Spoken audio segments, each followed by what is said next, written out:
Subscribe to my channel PRIKNOWtomakeit and click on the bell icon to watch my latest videos first. Hi guys, welcome back to my channel. In today's video I'm going to make this beautiful paper decoration for Christmas. So to make this paper star you will need some colorful papers, glue and scissor.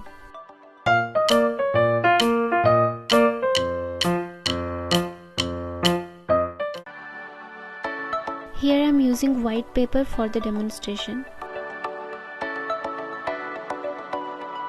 So from one paper I'll cut out 2 squares.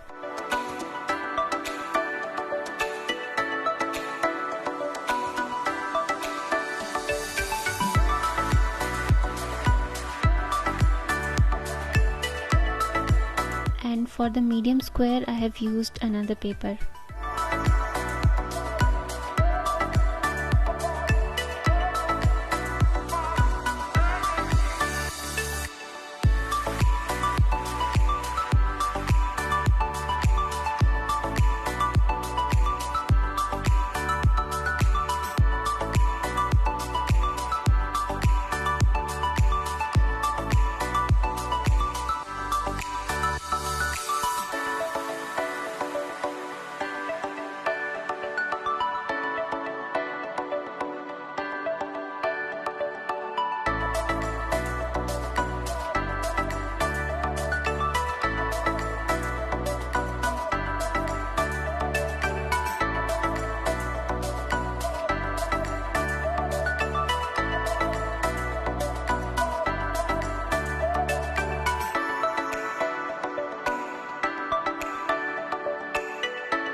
So this is how the output looks, and I hope you all will like it. And if you did, then click on the like button and share it with your friends, and don't forget to subscribe to my channel and click on the bell icon to get notified first. So I'll see you in my next video. Till then, take care. Bye bye.